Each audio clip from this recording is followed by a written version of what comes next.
السلام عليكم ورحمة الله. بسم الله الرحمن الرحيم. الحمد لله رب العالمين. الصلاة والسلام على أشرف المرسلين وعلى آله الفائزين برضا الله. أما بعد ولا حول ولا قوة إلا بالله العلي العظيم. ഏറ്റവും ബഹുമാനാദരവുകൾ നിറഞ്ഞ സയ്യിദന്മാരെ, സാദാത്യങ്ങളെ, ഉസ്താദന്മാരെ, അള്ളാഹു പരിശുദ്ധ റമദാനിൽ നമ്മൾ ചെയ്ത കർമ്മങ്ങളൊക്കെ സ്വാലിഹായ കർമ്മമായി കബൂലാക്കി മതിയായ പ്രതിഫലം നൽകി അനുഗ്രഹിക്കട്ടെ. ബഹുമാനികളെ, പരിശുദ്ധവും പരിപാവനവുമായ റമദാൻ ഷരീഫിൻ്റെ മൂന്നിലൊരു ഭാഗം നമ്മോട് വിട പറഞ്ഞു. ഇനി മൂന്നിൽ രണ്ട് ഭാഗം പ്രതീക്ഷിച്ചു കൊണ്ടിരിക്കുകയാണ്. പരിശുദ്ധ റമദാൻ ഒരു മനുഷ്യനെ സംബന്ധിച്ചിടത്തോളം അവന് നൽകുന്നത് രണ്ട് കാര്യങ്ങളാണ്. ഒന്ന് അവൻ്റെ പാപമോചനമാണ്, മറ്റൊന്ന് നരകമോചനവുമാണ്. ഒരു പരിശുദ്ധ റമദാൻ കഴിഞ്ഞു പോയി 11 മാസക്കാലം കാത്തിരുന്ന് 2 മാസം പ്രത്യേകം പ്രാർത്ഥന നടത്തി കാത്തിരുന്ന് പരിശുദ്ധ റമദാൻ വന്നെത്തിയിട്ട് ആ പരിശുദ്ധ റമദാൻ വിട പറഞ്ഞു പോകുമ്പോൾ നമുക്കതിന് എന്തിനു വേണ്ടിയാണോ അത് നിർബന്ധമാക്കപ്പെട്ടതെങ്കിൽ, എന്തിനു വേണ്ടിയാണോ പരിശുദ്ധ റമദാൻ ഇവിടെ അല്ലാഹു സുബ്ഹാനഹു വ തആല ഫർദാക്കിയതെങ്കിൽ അത് സാധിപ്പിച്ചെടുക്കാൻ സാധിച്ചിട്ടില്ലെങ്കിൽ അവൻ വളരെ പരാജിതനാണ്.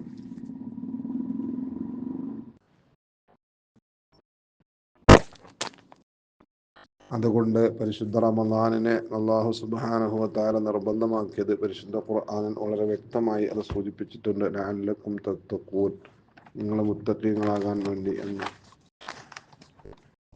പരിശുദ്ധ റമദാനിൽ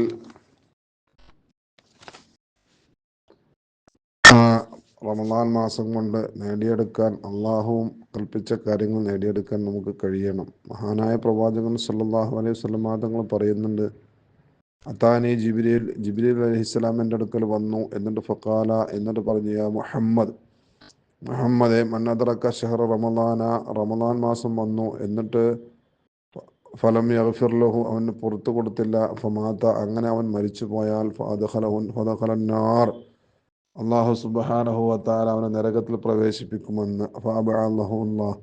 അല്ലാഹു സുബ്ഹാനഹു വ തആല അതിൽ നിന്ന് വിദൂരത്താക്കട്ടെ. ഖുൽ ആമീൻ.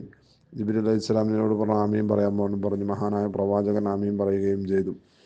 പരിശുദ്ധമായ റമദാൻ നമ്മൾ വളരെ ഗൗരവത്തോടുകൂടെ മനസ്സിലാക്കേണ്ടത്, പരിശുദ്ധ റമദാൻ വന്നിട്ട് പാപമോചനം നടത്തി പാപങ്ങൾ പൊറുക്കപ്പെടാൻ കഴിഞ്ഞിട്ടില്ലെങ്കിൽ ആ മനുഷ്യൻ നരകത്തിലാണ് എന്ന് സൂചിപ്പിക്കുന്നതാണല്ലോ ഈ പറയുന്നത്.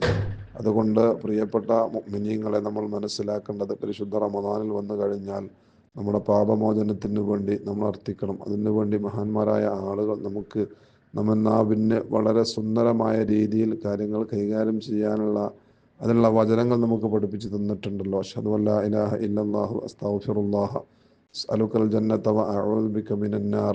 വളരെ സുന്ദരമായ വാക്കുകളാണ്. നമ്മളതിൽ ശ്രദ്ധിക്കപ്പെടേണ്ടത് അതിൻ്റെ അർത്ഥം നമ്മൾ മനസ്സിലാക്കി നമ്മുടെ മനസ്സറിഞ്ഞുകൊണ്ട് അള്ളാഹുവിനോട് ചോദിക്കുമ്പോൾ അള്ളാഹു സുബ്ഹാനഹു വ തആല പാപങ്ങൾ പുറത്തു തരും. മഹാന്മാരായ ആളുകളും റമദാനിലെ 30 ദിവസവും റമദാനിലെ 1 മുതൽ അവസാന ദിവസം വരെ ചെല്ലാൻ വേണ്ടി നമുക്ക് നിർദ്ദേശിക്കപ്പെട്ട ദിക്റാണ് അശ്ഹദു അല്ലാ ഇലാഹ ഇല്ലല്ലാഹ്. ആദ്യം അള്ളാഹുവിനെ സാക്ഷി നിർത്താണ്. അത് ഇബാദത്തിന് അർഹൻ അള്ളാഹു അല്ലാതെ മറ്റാരുമില്ലെന്ന് മനസ്സിൽ ഉറപ്പിച്ച് പറഞ്ഞിട്ട് എന്നിട്ട് അശ്ഹദു അല്ലാ ഇലാഹ ഇല്ലല്ലാഹ്, എന്നിട്ട് അള്ളാഹുവിനോട് പൊറുക്കലിനെ ചോദിക്കുക. അസ്തഗ്ഫിറുല്ലാഹ്, അള്ളാഹുവേ നിന്നോട് ഞാൻ പൊറുക്കലിനെ ചോദിക്കുന്നു. ഈ രണ്ട് കാര്യങ്ങളും ചെയ്ത് കഴിഞ്ഞിട്ട് ആ മനുഷ്യൻ ചോദിക്കുന്നത് അസ്അലുക്കൽ ജന്ന, സ്വർഗം ചോദിക്കുകയാണ്. അഊദു ബിക മിനന്നാർ, നരകത്തെ തൊട്ട് കാവൽ ചോദിക്കുക. എത്ര സുന്ദരമായ വാക്കാണത്! എത്ര സുന്ദരമായ, എത്ര സൗമ്യമായ രീതിയിലാണ്, എത്ര മനോഹരമായിട്ടാണ്. അതുകൊണ്ട് നമ്മളൊക്കെ ഈ പരിശുദ്ധ റമദാൻ കഴിഞ്ഞു പോകുമ്പോൾ നമ്മുടെ പാപങ്ങളൊക്കെ അള്ളാഹു പുറത്തു തരണം. അള്ളാഹു പൊറുക്കാൻ വേണ്ടി തയ്യാറാണ്. അള്ളാഹു സുബ്ഹാനഹു വ തആല അതിന് വേണ്ടി തയ്യാറാണ്. നമ്മളതിന് വേണ്ടി ആ പാപമോചനം അർത്ഥിക്കാൻ വേണ്ടി നമ്മൾ അള്ളാഹുവിലേക്ക് തയ്യാറായാൽ അള്ളാഹു സുബ്ഹാനഹു വ തആല അതിന് വേണ്ടി കാത്തിരിക്കുകയാണ്. ഹദീസിൻ്റെ ഗ്രന്ഥങ്ങളിൽ ഒരുപാട് കാര്യങ്ങൾ നമുക്ക് കാണാൻ കഴിയുമല്ലോ, ഒരുപാട് ഹദീസുകൾ നമുക്ക് കാണാൻ കഴിയും. ഇന്നല്ലാഹ യബ്സുത്തു യദഹു ബില്ലൈലി ലിയതൂബ മുസീഅൻ നഹാർ വഇന്നല്ലാഹ യബ്സുത്തു യദഹു ബിന്നഹാരി ലിയതൂബ മുസീഅൻ നഹാർ. പകൽ പാപം ചെയ്തവൻ്റെ തോപ സ്വീകരിക്കാൻ വേണ്ടി രാത്രിയും, രാത്രി ദോഷം ചെയ്തവൻ്റെ തോപ സ്വീകരിക്കാൻ പകലിലും അള്ളാഹുവിൻ്റെ കൈ നീട്ടിയിരിക്കുകയാണെന്ന് പറഞ്ഞാൽ അള്ളാഹു സുബ്ഹാനഹു വ തആല അതിന് വേണ്ടി തയ്യാറായി നിൽക്കുകയാണ്. അതുപോലെ അള്ളാഹു സുബ്ഹാനഹു വ തആല ഈ തൗബ സ്വീകരിക്കാൻ വേണ്ടി നിൽക്കുന്നതിൻ്റെ ഒരുപാട് ഉദാഹരണങ്ങൾ ഒരുപാട് ഹദീസിലൂടെ നമുക്ക് കാണാനും കേൾക്കാനും കഴിയും. നമ്മൾ മനസ്സിലാക്കുക, ഒരു അടിമ അടിമ തെറ്റ് ചെയ്യും എന്നതിൻ്റെ വലിയ ഉദാഹരണമാണ് പശ്ചാത്താപം അള്ളാഹു അതിന് വെച്ചത്.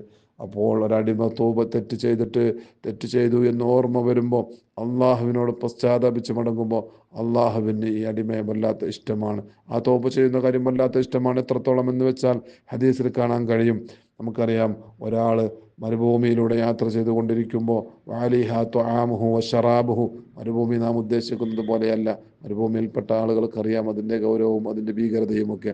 അങ്ങനെ മരുഭൂമിയിലൂടെ തൻ്റെ വെള്ളവും ഭക്ഷണവും ഒക്കെ കുതിരപ്പുറത്തായിരിക്കെ വാഹനപ്പുറത്തായിരിക്കെ സഞ്ചരിച്ചു കൊണ്ടിരിക്കുമ്പോൾ മരുഭൂമിയിൽ വെച്ചുകൊണ്ട് ആ വാഹനം നഷ്ടപ്പെട്ടു. അങ്ങനെ ആ മനുഷ്യൻ ഒരു മരത്തിൻ്റെ തണലിലിരുന്ന് വാഹനം നഷ്ടപ്പെട്ടതിൻ്റെ നിരാശയിൽ ഇങ്ങനെ ഇരിക്കുന്ന സമയത്ത് ഇനി എന്ത് ചെയ്യണമെന്നറിയാതെ, വഴി അറിയാതെ, ദിക്കറിയാതെ ആ മരുഭൂമിയിലെ മരച്ചുവട്ടിലിരിക്കുമ്പോൾ ആ മനുഷ്യൻ പെട്ടെന്ന് മയങ്ങിപ്പോയി. ആ നിരാശനായി ഇങ്ങനെ ഇരിക്കുന്ന സമയത്ത് അവൻ കണ്ണു തുറന്നു നോക്കുമ്പോൾ അവൻ്റെ മുന്നിൽ നിൽക്കുന്ന അവൻ്റെ വാഹനം, ആ ഒട്ടകം അവൻ്റെ മുന്നിൽ നിൽക്കുകയാണ്. അപ്പോൾ അവൻ പറഞ്ഞു പോകുന്ന ഒരു വാക്ക് മഹാനായ പ്രവാചകൻ ഉപയോഗിച്ചിട്ടുണ്ട്. അല്ലാഹുമ്മ അൻത അബ്ദി വ അന റബ്ബുക്. അള്ളാഹുവേ, നീ എൻ്റെ അടിമയാണ്, ഞാൻ എൻ്റെ അള്ളാഹുവേ, നീ എൻ്റെ രക്ഷിതാവാണ്, ഞാൻ എൻ്റെ അടിമയാണ്. സന്തോഷാധിക്യത്താൽ ആ മനുഷ്യൻ പിഴച്ചു പറഞ്ഞുവെങ്കിൽ ആ സന്തോഷം കൊണ്ട് പഴിച്ചു പോയതാണെങ്കിൽ അതിനേക്കാൾ എത്രയോ അള്ളാഹു സുബ്ഹാനഹു വ തആല ഒരടിമ തോബ ചെയ്യുമ്പോൾ അള്ളാഹു സുബ്ഹാനഹു വ തആല സന്തോഷിക്കുന്നു. അതുകൊണ്ട് പ്രിയപ്പെട്ടവരെ, ഈ പരിശുദ്ധ റമദാൻ കഴിഞ്ഞു പോകുമ്പോൾ നമ്മുടെ പാപങ്ങളൊക്കെ കഴുകി വൃത്തിയാക്കി അള്ളാഹു സുബ്ഹാനഹു വ തആല ഇഷ്ടപ്പെടുന്ന രൂപത്തിലാകണം. അള്ളാഹു സുബ്ഹാനഹു വ തആല തൗഫീഖ് നൽകി അനുഗ്രഹിക്കട്ടെ. പരിശുദ്ധ റമദാനിനെ അള്ളാഹു അനുകൂലമായി സാക്ഷി നിൽക്കുന്നവരുടെ കൂട്ടത്തിൽ, പരിശുദ്ധ റമദാൻ അനുകൂലമായി സാക്ഷി നിൽക്കുന്നവരുടെ കൂട്ടത്തിൽ അള്ളാഹു നമ്മെ നമുക്ക് ബന്ധപ്പെട്ട മുഴുവൻ ആളുകളെ ആമീൻ ബിറഹ്മതിക യാ അർഹമർ റഹീമീൻ. അസ്സലാമു അലൈക്കും വറഹ്മത്തുള്ളാഹി.